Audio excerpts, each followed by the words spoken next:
Hi, welcome to my channel. I'm Natasha and today I'll be sharing my May, June and July wrap up all in one go because I haven't shared one with you recently. So I read 3 books in May, 4 in June and 4 in July. To start off with, I'm just going to go through these two quickly because I don't want it to be a too long video. First one was Where the Crawdads Sing by Delia Owens. Yeah, these are May ones, by the way. I read this half in the book and half on audio, and the audio is really good, and I just can't wait to see the film because I really enjoyed this book. It's about this girl and she lives in marshland, and I can't really go into it. It's like it's not what I expected it to be. It's actually a lot better than I expected it to be. I really enjoyed it, and I just really loved the ending as well, and I give it 4.5 stars out of 5, maybe up it to a 5, and definitely going to watch the film because I can't wait to. So I definitely recommend you read this. Then I read, let me just find the Fragrant Harbour by John Lancashire. Lancashire. I can't say his name. I don't know what's wrong with me today. This one I read for my book club. It's based in, was it Hong Kong? It's set in, what year was it set? It was set like a few years ago. It's like historical fiction. I can't really go into too much detail because really I can't remember what happens, but it was alright, yes, I quite enjoyed it. It's more than I thought I was going to enjoy it, and I gave this 3 out of 5 stars. The next one up was The Dance Tree by Karen Millward Hargreaves. This one I read on NetGalley as an advanced reader's copy. My favourite book ever is The Mercies by the same author. So I was really looking forward to this one because this was her second adult book. She most normally writes children's books. So this was I did enjoy this. It's actually, I think, where was it based? Was it France? I can't remember where it was set. I think it was France. It's historical fiction again, but it is based around a true event that did happen when these women just went weird and just started dancing until they dropped down. But yeah, it's like a dancing plague, they called it, or something like that. And it was loosely based around that, but it's a fiction story. And I really enjoy it. I just love the way the author writes. I love her writing style, but I did not enjoy it as much as The Mercies though. So I really gave this one 4 out of 5 stars, but I would still read anything that she brings out because I think she's an amazing author. Then we went into June. We had 4 books, and amazingly all 4 books were were paperbacks, no audio books or anything like that, because normally I have at least one audio. Saying that, I did read some of this. The Ragged Edge of Night, some of this was on audio, so I am lying. This is by Olivia Hawker, and this was my book club read. It was set, I can't remember what happens now. It was set in Germany, 1942. Do you know what? My brain has gone. It's so long ago. I cannot remember. It was okay. It was an okay read. That's why I cannot remember anything. It was 3.5 stars, so I must have enjoyed it as I read it, because anything 3 or above is good for me. Can't remember what happens, but 3 stars. Then we listened to, actually, Eleanor Orphan is completely fine. I'm saying I did listen to most of this actually on audio. This is by Gail Honeyman. I've had this on my TBR for years and years and years, literally. So I've picked out 12 books this year that I have to read, and one of them is this. The other one of them was Where the Crawdads Sing, and one of them is this. So this one is about Eleanor. I would say she's on the spectrum. She's like some kind of like autism or something like that. At first I didn't really like her. She looks down on people. She thinks she's better than everyone else, even though part of that is her autism or whatever she's got. But I know a lot of people have got autism and they're not like that. Rude, basically. But yes, I did enjoy this book. It was a good read. I'm glad I read it, and I liked the relationship she had with her mother. It was a horrible relationship, but I liked how it played out and things. Do you know what I mean? Like how her past was brought into everything. But yeah, I did enjoy this one, but it's not like a massive brilliant. I only gave it 3.5 stars. Not a massive brilliant read like everything was saying. Like it's a 5-star read. Some people say it was a 5-star read, amazing. But then I did hear other people saying, no, it's rubbish. But I liked it, but I didn't really like Eleanor. I understood her because I think I got autism.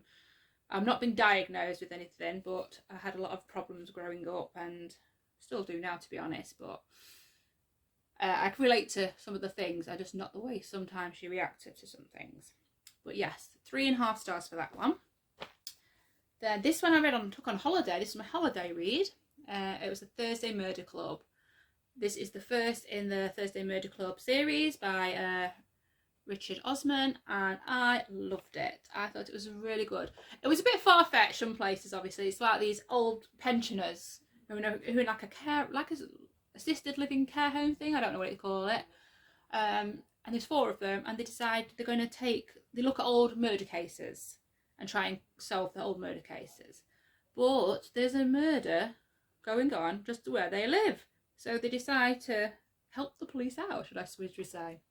Which is a little bit far-fetched for some of the things they do, but I actually loved it. I love the characters, and I really can't wait to pick the next 2 up of these. I think it's made 4, making 4 altogether.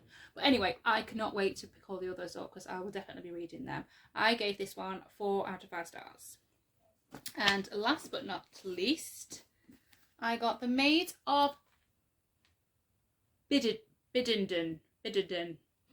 I could not say that, by G.D. Harper. This one I received from the author himself.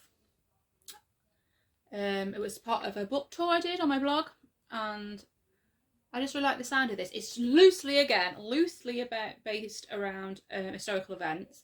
These are based around conjoined twins, Mary and Eliza, born in 1100. Can't even say that right. 1100. To a wealthy family in a small town in Kent. They go at first. They are. That made me jump. First, they live in like a nunnery or something, and then it's just about their lives basically. Now, in real life, there was known some sisters who they think was conjoined, who was born, and this is loosely based around them, even though they're not 100% know if they are real or not, even though there is evidence that they was. So yeah, this is loose about that, based about that, and it's a historical fiction. It's about their lives as conjoined sisters, and yeah, I actually really enjoyed this one. And this one I gave 4.5 out of 5 stars for this one.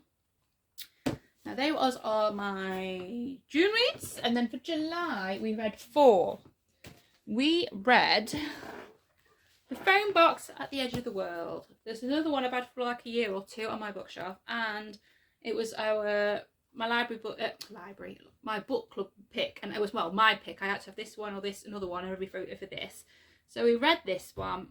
It is about a phone box at the edge of the world in Japan that people go to talk to their dead loved ones.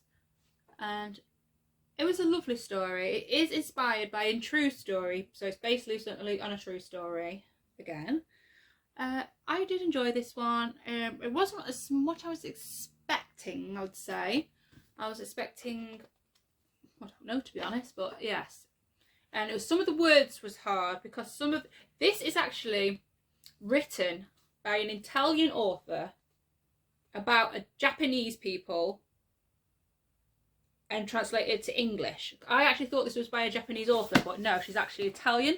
So some of the sentences translated a bit weird, I thought. Not as good as what they probably could have. And there's a lot of Japanese words in here as well, which I think at the end of the chapter, which is after the back of the book afterwards, there is some of the Japanese words and tells you what they mean, which I would have found that helpful if that was at the beginning of the book, or let me know if that was at the back of the book, if you know what I mean. So that one was a 3 stars. Then I read The Vicious Grace by Emily Theed. I actually got this on NetGalley before it come out. Then I got this gorgeous copy from Fairy Loot. I actually listened to this on audio as well. It was an okay read. It was okay. I enjoyed the second half of the book more than the first half. But that's all I can say. It's about, I don't even know. I can't even explain it. It's about this girl and they're trying to kill. Oh, I don't know. It was a 3.5 stars. I'm trying to rush now because my battery's going to go in the minute I can see it. Then I read an audio of Daisy Darker by Alice Feeney. This is my third or fourth Alice Feeney book, and I think this is my favourite of hers. Even though I have given other ones 5 stars, I give this one 4.5 stars. So that doesn't make no sense, does it, if this is my favourite? So I might have to go back and reduce the other ones, because I do think this was my favourite one. But this is again, some parts were far-fetched, but I really enjoyed it. I gave this, 4.5 stars. And then I'm going to rush because I've got a little minute left. And then the next one, The Martian by Andy Weir. I've had this on my book for my thing. I've watched the film and I like the film, so I thought I'd read the book. I did enjoy the book, but I don't think I would have enjoyed the book as much if I didn't watch the film first, because I knew what was going on a bit. I gave this 4 out of 5 stars because there's a lot of scientific and spacey words in this. But yeah, I would recommend it, but I do think it's best to watch the film first, then this, so you can feel the atmosphere of the actual planet when it's on Mars and what it's like. So yeah, 4 out of 5 stars for this, and I've got to go because I've got literally 30 seconds left. So I'm sorry that this was a very quick one, but hopefully I'll be joining you for August wrap up. So I'll see you again soon. Hope you like this, and please subscribe. Let me know what you've been reading, and I'll see you again soon. Bye.